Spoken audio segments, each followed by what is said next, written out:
Bonjour. Donc juste, je ne fais plus partie de Culture et Promotion, mais c'est vrai que c'est là que j'ai fait toutes mes armes. Alors c'est pas très grave. Alors mon objectif là, dans un premier temps, ça va être de vous faire une petite intro un peu rébarbative. J'espère pas trop, mais un petit peu théorique quand même sur l'utilité sociale. Et puis ensuite, au cours de l'après-midi, je reviendrai éventuellement, déjà rien que par l'intervention de M. Brelet tout à l'heure, je me dis tiens, ce serait bien que je leur montrerais l'exemple ou tel autre exemple. Donc peut-être qu'en fin de journée, en fin d'après-midi, je me permettrai de venir avec 2-3 exemples. On verra comment ça se passe, on va être assez souple. Alors, sur l'utilité sociale, ce qui aurait été vraiment bien, ça aurait été que je vous donne la définition de l'utilité sociale et puis ça aurait été réglé. Mais ça va être un petit peu difficile parce qu'elle n'existe pas. En fait, c'est une notion qui est pour l'instant encore qui est un petit peu floue, c'est peut-être pas plus mal. Donc je vais vous retracer assez rapidement son historique, et puis ensuite on verra un peu plus les points qui peuvent faire débat, où est-ce qu'on en est aujourd'hui de la réflexion. Voilà. Donc sur l'historique, c'est une notion qui a émergé dans les années 80, s'est développée dans les années 90, on va dire a explosé dans les années 2000. Au départ, c'est une notion qui a d'abord été utilisée par l'État, plutôt dans une logique de justification. En fait, c'était au moment où il y a eu finalement un espèce de transfert de ce qui relevait de l'action publique au secteur associatif, notamment dans tout ce qui est action sociale et traitement du chômage. Et l'État a dit, on va exonérer telle association, on va la subventionner parce qu'elle a une utilité sociale. Dans les années 90, ça a été repris, cette notion-là, par le secteur associatif. Il y a le Conseil national de la vie associative qui a travaillé sur cette notion d'utilité sociale, qui a d'abord identifié une dizaine de critères d'utilité sociale, qu'il a réduit à 5. Le premier, c'est la primauté du projet sur l'activité. Donc voilà, l'idée, c'est que finalement, le sens prime quelque part sur ce qu'on fait. Deuxième idée, non-lucrativité, gestion des intéressés. Là, on voit bien qu'on est dans le secteur associatif. Il y a une idée très intéressante qui s'appelle l'apport social, mais derrière, il y a un peu une liste à la Prévert, sans forcément qu'il y ait beaucoup de détails. Et puis le fonctionnement démocratique et l'existence d'agréments. L'idée du CNVA, c'était, à cette époque-là, de différencier finalement le secteur associatif du secteur des entreprises.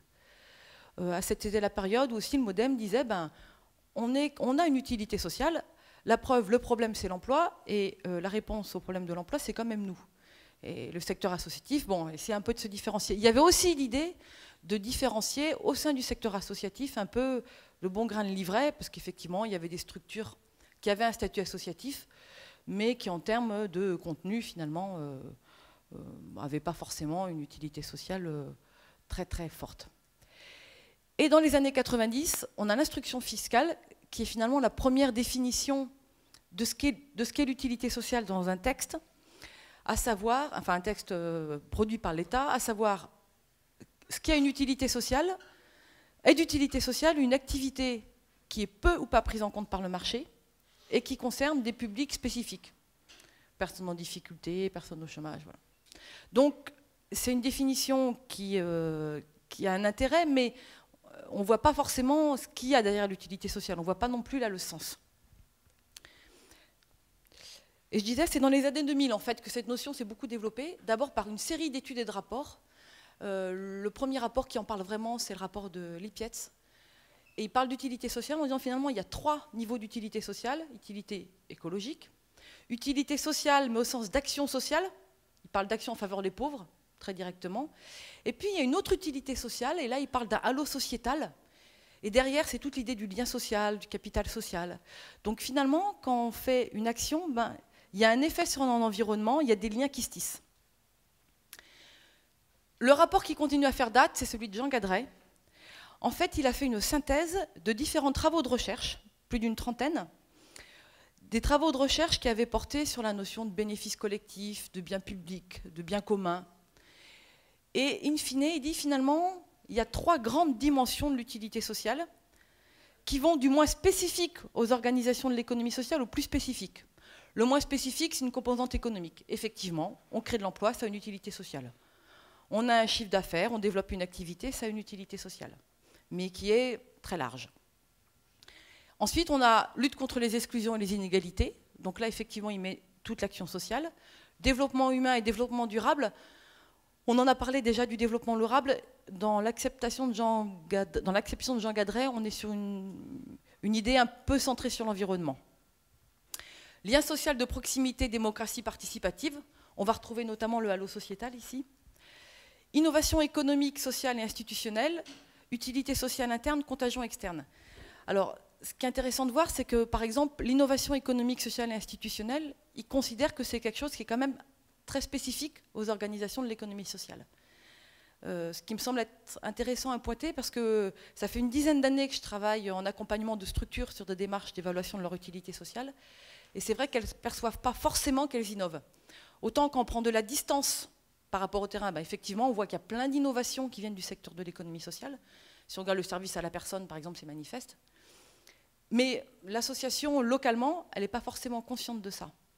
Et puis le dernier point, qui peut paraître comme ça un petit peu abscon, utilité sociale interne, contagion externe, c'est l'idée de dire qu'on a des pratiques, par exemple au sein du secteur associatif, qui vont avoir un effet sur l'extérieur. Une association, elle va permettre à ses bénévoles d'oser prendre la parole, de monter en responsabilité, peut-être demain de devenir administrateur de la structure, puis un jour, ces gens-là, ils prendront des responsabilités dans des syndicats, ils se présenteront à des élections municipales. Donc il y a une utilité sociale interne, mais qui va avoir un effet sur l'extérieur. Voilà. Rapport de Cool, je le cite parce qu'il en parle, mais ce n'est pas très intéressant. Alors, dans les années 2000, là, on a eu à la fois, je vous disais, des rapports, mais on a eu aussi énormément d'expérimentations qui ont été menées. Dans le champ de l'économie sociale et solidaire, alors désolé, il y a énormément de sigles, c'est un peu rébarbatif. Donc le bilan sociétal qui a été développé plutôt dans le secteur des coopératives, donc culture et promotion, la boutique dans laquelle j'étais auparavant, qui a travaillé là-dessus depuis les années 2000. L'Agence pour la valorisation des initiatives socio-économiques, la VISE, qui a mené une expérimentation. Et puis il y a même des chambres régionales d'économie sociale. Il y a le Languedoc-Roussillon, il y a Champagne-Ardenne, il y en a plusieurs qui ont travaillé sur ces questions-là. Il y a certains secteurs aussi qui ont plus creusé cette question-là, notamment par exemple dans l'environnement, parce qu'il y avait beaucoup d'emplois jeunes dans le secteur de l'environnement, et dans la loi sur les emplois jeunes, il y avait cette notion d'utilité sociale. Donc, par exemple, en Ile-de-France, il y a l'AREN qui avait travaillé sur la question de l'utilité sociale. Il y a des secteurs d'activité qu'on creusait. Éventuellement, tout à l'heure, je vous parlerai de la médiation sociale, si on a un petit peu de temps. Là, c'est carrément tout un secteur d'activité qui a réfléchi à son utilité sociale, avec un référentiel du coup qui est validé au niveau national. L'IAE, l'insertion par l'activité économique, qui travaille depuis des années. Peut-être qu'un jour, on arrivera à des choses un peu plus validées, on va dire nationalement, mais pour l'instant, c'est encore plus des initiatives qui sont réseau par réseau. Et puis il y a des territoires, enfin, qui sont appropriés cette question-là. J'en cite plusieurs. En PACA, par exemple, ce qui est intéressant, c'est que ça a été vraiment un travail entre le conseil régional et les acteurs de l'économie sociale. Pendant 2 ans, ils ont travaillé sur finalement quels étaient les grands critères de l'économie sociale et solidaire. Collectivement, ils en ont retenu une dizaine, puis 9, qui maintenant servent de grille de lecture aux projets d'économie sociale et solidaire qui vont être financés par la région PACA, d'une part, et d'autre part, ça a servi de base pour la construction d'un programme d'économie sociale et solidaire pour le conseil régional. Voilà tout ce qui s'est fait dans les années 2000. Alors, pour mettre ça un petit peu dans le contexte, on est effectivement dans un contexte où toutes les problématiques de développement durable étaient véritablement à l'ordre du jour. C'est aussi un moment où on a travaillé sur de nouveaux indicateurs de richesse.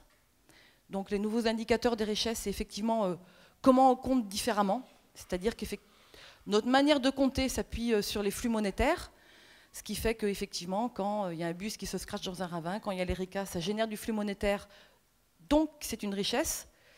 On voit bien d'un point de vue concret que c'est quand même une richesse qui se discute.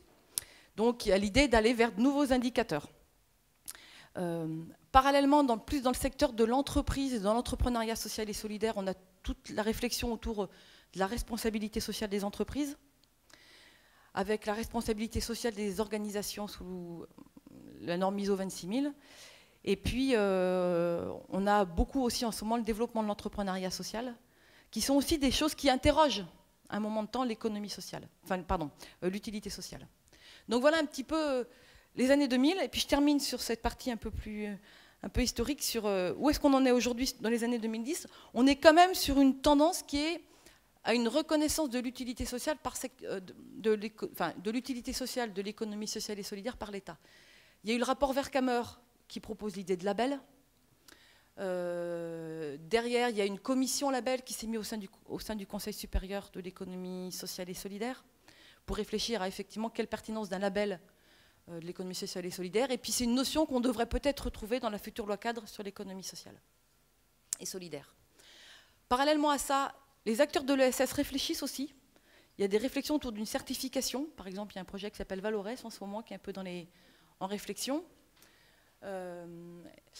Et puis il y a un autre axe aussi qui pourrait peut-être un jour se concrétiser, qui serait l'idée que l'utilité sociale devienne un critère d'évaluation des politiques publiques. Donc au sein de la Société française d'évaluation, il y a un groupe qui travaille sur cette question-là. Je pense que ce n'est pas encore demain la veille, mais ça progresse. Voilà. Donc voilà, ça c'était le petit historique, pour vous. Vous voyez d'où est-ce qu'on vient. Alors, où est-ce que ça nous amène ? Aujourd'hui, où est-ce qu'on en est ? D'abord, il n'y a pas de définition de l'utilité sociale. A priori, on ne peut pas prendre une définition et regarder si on correspond ou pas. Du coup, ça pose une question. Si on veut parler d'un objet, si on veut a fortiori, par exemple, évaluer un objet, il faut bien le définir. Et qui va définir l'objet, c'est super important. Qui va définir qu'est-ce qui a une utilité sociale ? Derrière ça, ça veut dire qu'est-ce qui a de la valeur ? Qu'est-ce qui est utile socialement à nos yeux ? Donc l'enjeu de qui définit est absolument essentiel. Et tout à l'heure, j'entendais parler, est-ce que finalement le CAUE est légitime pour aborder cette question-là ? A priori, oui, mais qui n'est pas légitime ? C'est à partir du moment où on est concerné par un secteur, on a ce mot à dire. Et là, ça me semble important, on parlait de la participation. Des habitants, à partir du moment où ils sont concernés par un programme, par une action, ils ont aussi leur mot à dire sur la valeur que ça a, sur la plus-value, sur ce que ça apporte à la société. Ce qui fait que quand on va travailler sur l'utilité sociale, forcément, on va associer au maximum toutes les parties prenantes. On va associer des porteurs de projets, on va associer les habitants d'un territoire, on va associer aussi les partenaires financiers. On parlait des promoteurs immobiliers, mais ils ont peut-être aussi leur mot à dire. On va associer évidemment les élus, on va associer des partenaires techniques. Donc, en tous les cas, moi, la position que je mets en avant, c'est que c'est vraiment une définition qui doit être large. Elle est large sur le fond, parce que ça se justifie, c'est légitime, mais elle doit être large aussi d'un point de vue stratégique. C'est-à-dire que si l'utilité sociale n'est pas définie, plus vous allez associer de gens à la définition de l'utilité sociale, d'une action, d'un programme, plus il y aura de gens qui vont s'y reconnaître à un moment donné. Donc stratégiquement aussi, si vous voulez qu'il y ait une dynamique qui se crée autour de cette notion-là, il faut associer largement à la définition de l'utilité sociale. Je parle d'utilité sociale, j'aurais peut-être pu parler d'utilité sociétale, de plus-value sociétale, plus-value sociale. Les Québécois parlent de rentabilité sociétale. Il y a une diversité de vocabulaire qui se réfère effectivement à des écoles différentes, mais après, quand on est sur le terrain, derrière, on a à peu près la même chose. C'est-à-dire qu'en gros, ce qu'on va regarder, ça va être un apport positif pour la société, qui peut être souhaité ou pas.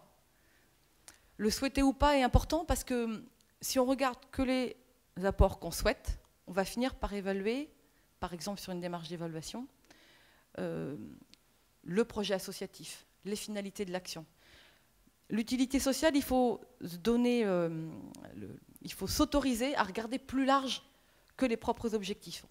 Quand on va regarder l'utilité sociale d'une action, on ne va pas se contenter de dire bah, tiens, finalement, mes objectifs c'était ça, comment j'y ai répondu.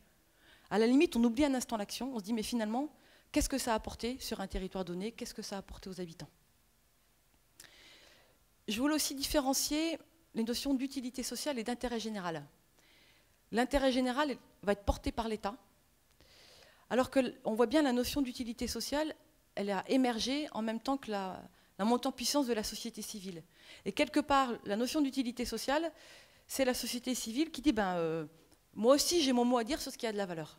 Donc c'est deux notions qui vont être un petit peu parallèles, mais qui ne vont pas être définies par les mêmes parties.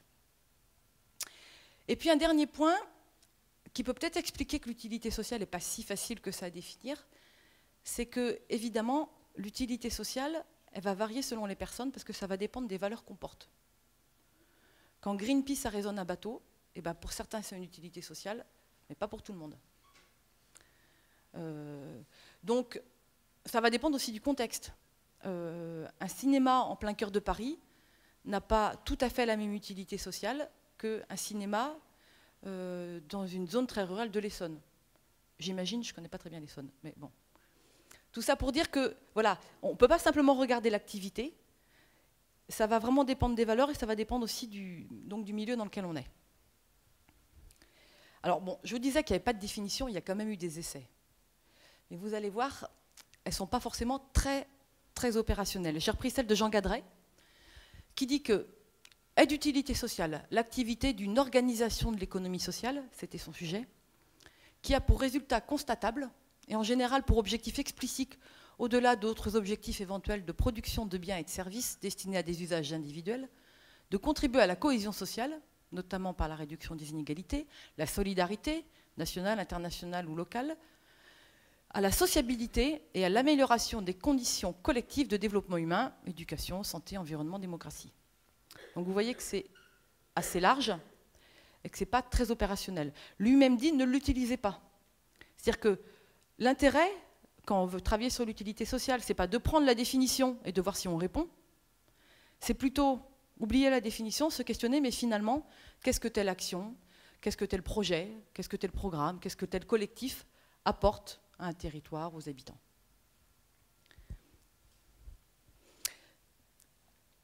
Un autre petit point, finalement, qu'est-ce qui génère de l'utilité sociale? On peut regarder plusieurs choses. Les choses qui peuvent paraître évidentes, c'est qu'on va regarder la nature des activités. Une structure qui fait de l'insertion par l'activité économique, ben, par la nature même des activités, par la nature des publics qu'elle va toucher, on se dit, bah oui, c'est évident, elle a une utilité sociale. Mais ce n'est pas tout. Ce qui est intéressant, et je veux dire peut-être plus intéressant encore, c'est que l'utilité sociale va être souvent générée par les processus qu'on met en place, par les manières de faire. Vous pouvez très bien réaliser une même activité, selon la manière dont vous allez la réaliser, elle ne va pas générer la même utilité sociale. S'il y a des porteurs de projets, prenez par exemple, je sais pas, une structure qui fait de l'accompagnement à la création de projets, à la création d'entreprises. Si elle organise des ateliers collectifs ou si elle fait que de l'accompagnement individuel, ça ne va pas générer la même utilité sociale. Des boutiques de gestion, par exemple, qui vont beaucoup travailler sur le collectif, ben derrière, il y a des réseaux d'entrepreneurs sociaux, par exemple, qui peuvent se mettre en place. J'imagine même, on peut prendre des cas, l'étude pour la création d'un rond-point. Si on fait une étude très technique, on ne va pas générer la même utilité sociale que si on associe les habitants, que si on permet de faire remonter une parole à des élus, que si on... Voilà. Donc les processus sont extrêmement importants. Dans le même ordre d'idée, on peut regarder aussi les modes de fonctionnement des organisations. Je vous parlais tout à l'heure d'utilité sociale interne, contagion externe. Le mode de fonctionnement de l'économie sociale et solidaire peut générer en soi de l'utilité sociale. Si vous permettez à une personne de monter en compétence, ben vous allez renforcer sa confiance en soi, vous allez la rendre plus autonome, vous allez peut-être la rendre plus citoyenne. Donc tout ça génère de l'utilité sociale. Alors pour finir, juste quelques points qui font débat, en tous les cas peut-être qui peuvent voilà, être discutés. Un, est-ce que l'utilité sociale est une spécificité de l'économie sociale? Est-ce que c'est une spécificité, même est-ce que l'économie sociale est la seule à avoir une utilité sociale? On en revient. Il y a 10 ans encore, on disait, oh là, nous on a le statut, donc on a une utilité sociale. C'est pas si simple. Il y a des entreprises classiques qui ont probablement une utilité sociale largement aussi importante que des entreprises de l'économie sociale. Pardon? Vous avez des noms, ouais. Donc, bon. Oui, moi aussi. Est-ce qu'il faut créer un label? C'est un grand débat en ce moment, je pense qu'il n'est pas fini. Je crois qu'il avait été posé la première fois en 80 avec le ministère du Temps Libre. Donc vous voyez, on y vient, mais ça peut mettre un certain temps. Ça pose plein de questions de créer un label. Est-ce qu'on va pas, on voit bien que l'utilité sociale, ce n'est pas une notion qui est figée. Est-ce qu'on ne va pas trop la figer? Est-ce qu'on ne va pas faire quelque chose qui est beaucoup trop large et finalement qui ne va pas vouloir dire grand-chose? Donc il y a énormément de débats en ce moment là-dessus. Sur les démarches d'évaluation de l'utilité sociale, on est plutôt sur des démarches d'auto-évaluation accompagnées. Sur l'auto-évaluation, il y a beaucoup de critiques. Est-ce qu'on peut être jugé parti? Moi, de ma pratique, à partir du moment où les associations sont volontaires, qu'elles ont vraiment envie de faire ce travail-là, j'ai pas beaucoup vu d'autosatisfaction. J'ai vu un peu d'autoflagellation.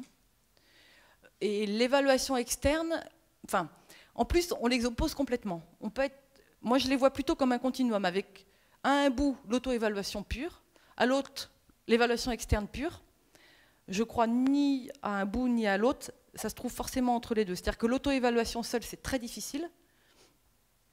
Et je pense vraiment que l'évaluation externe seule sur une démarche autour de l'utilité sociale, c'est absolument pas pertinent. Mais voilà, en fonction des structures, en fonction des besoins, eh bien, il faut se permettre de faire bouger un petit peu le curseur entre les deux démarches. Alors après, il y a aussi plusieurs approches. Est-ce qu'on doit être sur des approches complètement participatives, des approches plus normatives? On peut très bien, par exemple, imaginer une tête de réseau associative qui travaille sur son utilité sociale, qui dit bah, finalement l'utilité sociale, c'est ça, ça, ça et ça. Et vous, association de mon réseau, je voudrais que vous évaluez votre utilité sociale, mais dans ce cadre-là. On est déjà sur quelque chose qui est un petit peu normatif. Il y a certaines régions qui ont développé des logiciels avec plein de questions. On répond aux questions et on a un schéma qui donne l'utilité sociale. Ou on peut être sur des approches beaucoup plus participatives, à savoir qu'il n'y a aucun cadre prédéfini. On va le définir avec l'ensemble des parties prenantes. Là, on va finalement construire ce qui va servir de référence, par exemple, à une démarche d'évaluation. Et donc là, on voit bien qu'on est sur quelque chose de bien plus ouvert. On peut même aller plus loin, hein. Par rapport à cette idée d'approche normative, on peut se dire, bah, tiens, finalement, l'utilité sociale, c'est du lien social, c'est de la citoyenneté, c'est de l'équité territoriale. Sur 100, on va dire que le lien social, ça vaut 25, la citoyenneté, ça vaut 25, ainsi de suite. Et puis on peut arriver à, vous avez une utilité sociale de 62,38 sur 100. Pour une structure qui veut travailler sur son utilité sociale, ça n'a pas grand intérêt. Mais imaginez une région qui voudrait suivre sur 10 ans un peu un état de santé de l'utilité sociale des acteurs de sa structure, ça se discute. Donc vous voyez bien que l'outil aussi doit s'adapter aux objectifs de la démarche d'évaluation, aux objectifs de la réflexion sur l'utilité sociale. Autre grosse question, faut-il monétariser? Alors, monétariser, c'est-à-dire qu'un apport, une plus-value sociale, on la traduit en argent sonnant et trébuchante. Des fois, ça peut être tout à fait pertinent, parce que c'est, à mon sens, ça correspond à une réalité. On parlait de la médiation sociale tout à l'heure. On a fait un gros travail d'évaluation de l'utilité sociale de la médiation sociale. Concrètement, à Angoulême, les médiateurs, c'est 28 000 € par an d'économie sur l'éclairage public pour la collectivité. C'est concret, c'est-à-dire qu'il n'y aurait pas les médiateurs, ça coûterait ça en plus. Donc sur les coûts évités, il me semble que la monétarisation est pertinente. Après, il y en a qui vont beaucoup plus loin. Il y a notamment une approche qui s'appelle le retour social sur investissement, donc qui vient du retour social, du retour sur investissement tout court, où là, en gros, on va monétariser, donc traduire en somme d'argent tous les bénéfices, regarder ce que ça a coûté, diviser. Et comme ça, on a un ratio. Donc, bon, c'est une approche qui peut avoir un intérêt. Maintenant, il faut la regarder avec, vigilance. Parce que comment est-ce qu'on monétarise la confiance en soi? Dans cette approche-là, il faut le faire. Ben, il y a des techniques. Hein. On va, par exemple, on va utiliser ce qu'on appelle des proxys, donc des équivalences. La confiance en soi, ça se renforce par des cours de coaching. Un cours de coaching, ça vaut tant, il faut tant de cours de coaching. On a une valeur de la confiance en soi. Il y a d'autres outils, il y a ce qu'on appelle le value game. On vous donne des cartes, de choses qui ont de la valeur pour vous. Un week-end Euro Disney, une voiture, un panier de légumes, une maison. Vous les mettez dans l'ordre des valeurs pour vous, puis après on vous demande de positionner la confiance en soi. Elle est entre la voiture et le téléphone ça vaut tant, la voiture ça vaut tant, ça donne idée de la valeur de la confiance en soi. Voilà. Donc, c'est un outil qui, à mon avis, voilà, faut regarder, quoi. Mais il ne faut pas forcément, en tous les cas, il ne faut pas simplement se fier qu'au ratio à la fin, parce que je pense qu'effectivement, il peut être très discutable. Et puis voilà, quel positionnement de l'utilité sociale par rapport à la responsabilité sociale des entreprises. Donc la responsabilité sociale des entreprises, c'est la déclinaison pour une entreprise de son impact en termes de développement durable, pour faire vite. L'utilité sociale, on ne va pas forcément brosser tous les axes du développement durable. C'est-à-dire que si une structure, a priori, n'a pas un impact immédiat en termes d'environnement, on ne va pas forcément aller le voir. Par contre, il y a peut-être des impacts qu'on n'ira pas voir avec la responsabilité sociale et qu'on ira voir sur l'utilité sociale parce qu'ils ont été identifiés. Donc, on est dans les deux cas sur des questions de positionnement, mais on va dire que l'utilité sociale, ça va vraiment traduire une contribution à la société, alors que la responsabilité sociale des entreprises, c'est plutôt, effectivement, comment on se positionne par rapport à différents champs. Et puis, il y a la notion d'impact social. Donc, la notion d'impact social, notamment le retour social sur investissement, il se réfère à l'impact social. Donc, l'impact social, c'est une notion qui se développe dans le champ de l'entrepreneuriat social. Donc, au niveau de l'Union européenne, je fais partie d'un groupe d'experts de la Commission européenne qui travaille sur la mesure de l'impact social. La Commission européenne considère qu'une entreprise sociale, c'est toute structure dont les objectifs sociaux sont supérieurs aux objectifs économiques. Donc, toutes les associations sont des entreprises sociales. Et dans la logique de l'Union européenne, si on veut développer l'entrepreneuriat social, il faut qu'il y ait des investissements qui aillent dans ce champ-là, donc des investisseurs privés. Donc, il faut leur montrer qu'ils ont intérêt à investir dans l'économie sociale et solidaire, dans l'entrepreneuriat social, pardon. Et pour les mobiliser, la solution, c'est effectivement de montrer l'impact social. Donc, vous voyez qu'on est sur des contenus qui sont assez proches. Par contre, on est sur des enjeux et des finalités qui peuvent être un petit peu différentes.